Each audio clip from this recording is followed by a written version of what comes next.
2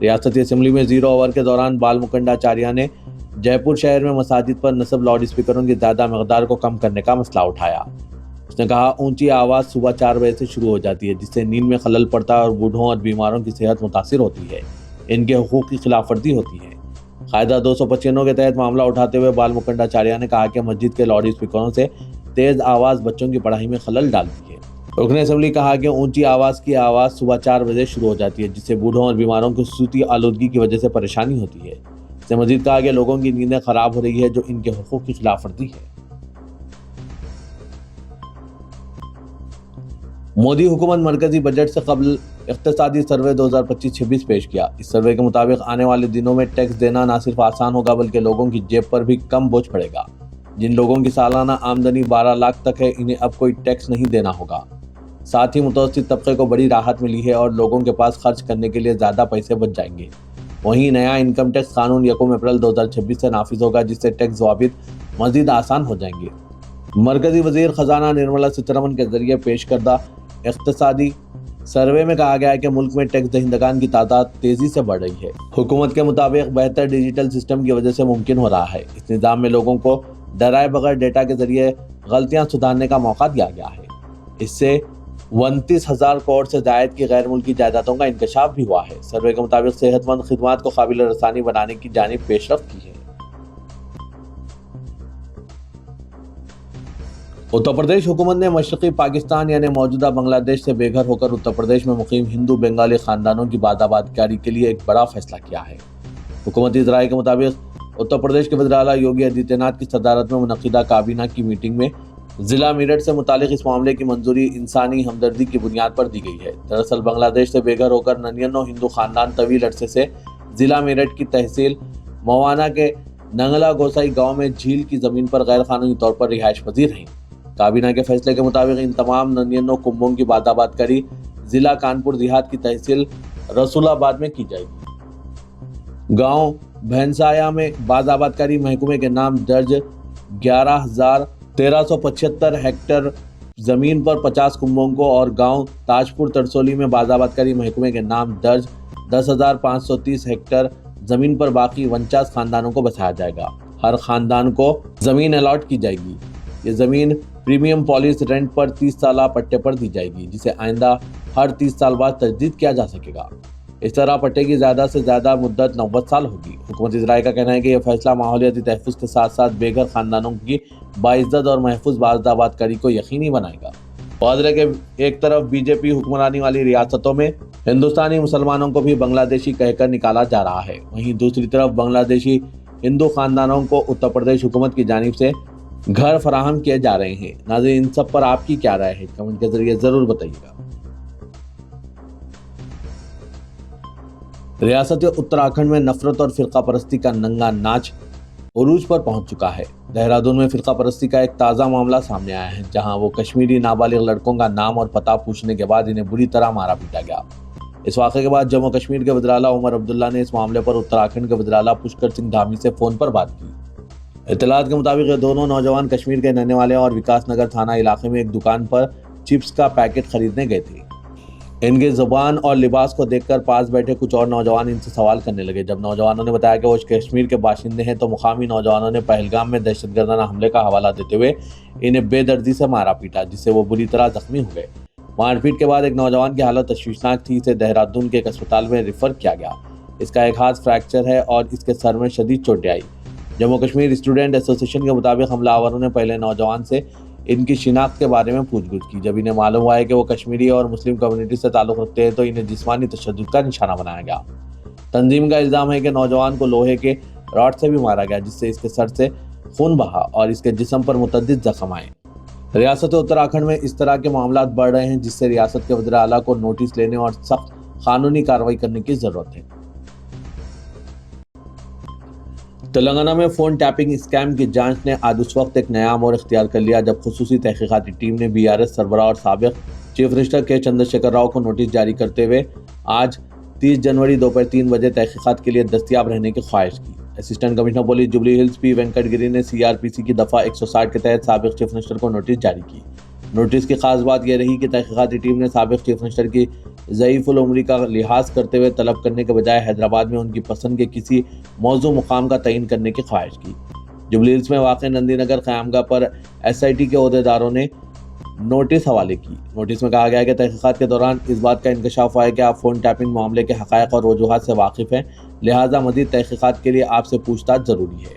notice میں کہا گیا ہے کہ اگر آپ چاہیں تو رضاکارانہ طور پر جوبلی ہلز پولیس اسٹیشن حاضر ہو سکتے ہیں، یا پھر آپ حیدرآباد کے حدود میں کسی موضوع مقام کی نشاندہی کریں جہاں تحقیقاتی عہدیدار پہنچ کر پوچھ تاچھ کریں گے۔ تحقیقات کے لیے مقررہ وقت سے قبل اس بارے میں اطلاع دینے کی خواہش کی گئی۔ BRS کے ورکنگ پریزیڈنٹ KTR نے فون ٹیپنگ کیس میں سابق چیف منسٹر KCR کو جاری کی گئی نوٹس پر شدید رد عمل کا اظہار کرتے ہوئے اسے سیاسی انتقام قرار دیا۔ KTR نے سوشل میڈیا کے پلیٹ فارم X پر SIT کی جانب سے KCR کو جاری کی گئی نوٹس پر اپنی سخت برہمی کا اظہار کیا۔ انہوں نے کہا کہ KCR وہ قائد ہیں جنہوں نے طویل اور صبر آزما تحریک چلانے کے بعد علیحدہ ریاست تلنگانہ حاصل کرنے کے لیے اپنی زندگی کو خطرے میں ڈال دیا تھا۔ ایسے قائد کے خلاف سیاسی انتقام نامناسب ہے۔ KTR نے کہا کہ BRS کے 10 سالہ دور حکومت میں بحیثیت چیف منسٹر KCR نے دنیا کو ایک نیا تلنگانہ دکھایا اور ریاست کو اعلیٰ درجے تک پہنچا دیا۔ ان کی بصیرت افروز قیادت میں آپاشی انقلاب، مشن بھاگیرتا، مشن کاکتیہ، ریتو بندھو، ریتو بیمہ اور دلت بندھو جیسی فلاحی اسکیمات کے ذریعے پسماندہ طبقات کو ترجیح دی گئی اور ریاست کو ترقی کے راہ پر گامزن کیا گیا۔ تلنگانہ کے چیف سیکرٹری کے رام کرشنا راؤ نے سرکاری اسپتال میں عوام کے لیے بہتر طبی سہولتوں کی فراہمی کو یقینی بنانے عہدیداروں کو ہدایت دی۔ چیف سیکرٹری نے محکمہ صحت کے اعلیٰ عہدیداروں کے ساتھ اجلاس میں انفراسٹرکچر سہولتوں کی فراہمی کے منصوبے کا جائزہ لیا۔ چیف سیکرٹری نے کہا کہ حکومت نے سرکاری دواخانوں میں بہتر طبی اور عصری آلات کی خریدی کے لیے بجٹ مختص کیا ہے۔ وزیر اعلیٰ ریونت ریڈی نے سرکاری دواخانوں میں سہولتوں کو بہتر بنانے کے مسئلے پر جائزہ اجلاس منعقد کرنے کی ہدایت دی۔ انہوں نے کہا کہ عوام کو کارپوریٹ اسپتال کے بجائے گورنمنٹ ہسپتال سے رجوع ہونے کی حوصلہ افزائی کی جانی چاہیے۔ چیف سیکرٹری نے برقی، تعلیم، انفارمیشن ٹیکنالوجی، انڈسٹریز، کانکنی، Bharat future city, irrigation, municipal administration, Musi river front, Hyderabad میں میٹرو اور واٹر ورکس کے عہدیداروں کے ساتھ بھی جائزہ اجلاس منعقد کیا۔ تلنگانہ حکومت نے انٹرمیڈیٹ کے طلباء کو بڑی سہولت فراہم کرنے کے لیے ایک اہم فیصلہ کیا ہے۔ حکومت نے اعلان کیا ہے کہ اب مفت یونیفارم اور تعلیمی کٹس نہ صرف سرکاری کالجز بلکہ خانگی اور امدادی کالجز میں زیر تعلیم آرٹس، سائنس اور کامرس کے ان طلباء کو بھی فراہم کیے جائیں گے جو فیس ری ایمبرسمنٹ حاصل کر رہے ہیں۔ حکومت نے متعلقہ عہدیداروں کو ہدایت دی ہے کہ کالجز کھلنے کے بعد اندرون ایک ماہ تمام اہل طلباء میں یونیفارم اور کٹس کی تقسیم کو یقینی بنایا جائے۔ عہدیداروں نے کہا کہ یہ اقدام انٹرمیڈیٹ طلباء کے لیے نافذ فلاحی اسکیم کا حصہ ہے، جس کا مقصد طلباء پر مالی بوجھ کم کرنا اور انہیں تعلیم پر خصوصی توجہ دینے کے لیے بہتر موقع فراہم کرنا ہے۔ اس کے ساتھ حکومت انٹرمیڈیٹ کے تعلیمی معیار کو بہتر بنانے کے لیے گرمیوں کی چھٹیوں میں کمی کرنے کے منصوبے پر بھی غور کر رہی ہے۔ حکام کا کہنا ہے کہ تعطیلات میں کمی سے تعلیمی کیلنڈر کو مؤثر بنایا جا سکے گا اور طلباء کو نصاب کی تکمیل کے لیے زیادہ وقت میسر آئے گا۔ انٹرمیڈیٹ سال اول کے طلباء کو مفت یونیفارمز کے ساتھ ویلکم کٹس دیے جائیں گے۔ اس اسکیم کے تحت ہر طالب علم کو 2 جوڑے یونیفارم فراہم کیے جائیں گے۔ شالیونڈا پولیس نے جمعرات کی شام پرانے شہر حیدرآباد میں راڈی شیٹر محمد ایوب خان عرف ایوب پہلوان کے مکان پر دھاوا کر کے تلاشی لی۔ ACP چھتری ناگا چندر شیکھر کی زیر نگرانی ٹیم نے ایوب خان کے مکان واقع کمارواڑی پر اچانک دھاوا کیا، لیکن راڈی شیٹر اور اس کے افراد خاندان وہاں موجود نہیں تھے۔ ACP نے میڈیا کو بتایا کہ ایوب خان اور اس کے بیٹوں نے 15 دن قبل ایک شخص پر حملہ کیا تھا، جس کے نتیجے میں شالیونڈا پولیس نے اس کے خلاف اقدام قتل کا مقدمہ درج کیا تھا۔ اس کیس کے بعد راڈی شیٹر شہر سے فرار ہو گیا۔ گھر کے قریب ایک پہرا رکھا گیا ہے۔ سیاست اور ملت فنڈ کے زیر اہتمام شادی کے لیے موزوں و مناسب رشتوں کو ایک چھت تلے لانے 148واں دوبدو ملاقات پروگرام اتوار 1 فروری کو 10 بجے دن تا 4 بجے شام ریڈ روز فنکشن ہال نزد حج ہاؤس نامپلی میں منعقد ہو رہا ہے۔ اس پروگرام کی صدارت جناب عامر علی خان نیوز ایڈیٹر سیاست کریں گے۔ پروگرام میں والدین کو لڑکوں اور لڑکیوں کی تعلیمی قابلیت اور ہنر کے لحاظ سے رشتے ڈھونڈنے میں سہولت متعارف کروائی جائے گی۔ سیاست اور ملت فنڈ کے ذریعے یہ دوبدو ملاقات پروگرام والدین کو سہولت مہیا کرتا ہے کہ وہ آسانی سے والدین سے بات کرتے ہوئے اپنے لڑکے اور لڑکی کے بایو ڈاٹا اور فوٹوز کی مدد سے رشتے کا انتخاب کر سکتے ہیں۔ اقلیتی طلباء کی طویل عرصے سے زیر التواء پوسٹ میٹرک اسکالرشپ کی عدم اجرائی کے مسئلے پر تلنگانہ ہائی کورٹ نے عوامی مفاد عامہ کی درخواست یعنی PIL کو قبول کرتے ہوئے انتظامی طریقہ کار میں غیر ضروری تاخیر پر برہمی کا اظہار کیا اور محکمہ فائنانس کو ہدایت دی کہ وہ اندرون 2 ہفتے اس ضمن میں جواب داخل کرے۔ چیف جسٹس اپریش کمار سنگھ اور جسٹس جی ایم محی الدین کی بینچ نے مفاد عامہ کی درخواست کی سماعت کرتے ہوئے محکمہ اقلیتی بہبود کو ہدایت دی کہ وہ طلباء کی شکایت کی یکسوئی کے لیے ایک میکینزم قائم کریں تاکہ طلباء کو پریشان نہ ہونا پڑے اور عدالتوں تک پہنچے بغیر ان کے مسائل حل ہو جائیں۔ چیف جسٹس پر مشتمل بینچ نے طلباء کی فیس کی باز ادائیگی ٹیوشن فیس اسکیم کو جاری کرنے کے لیے زیر التوا رقومات کو ریلیز کرنے اور آئندہ اس طرح کی تاخیر نہ ہونے سے روکنے کے لیے ایک نظام پر عمل کرنے پر زور دیا۔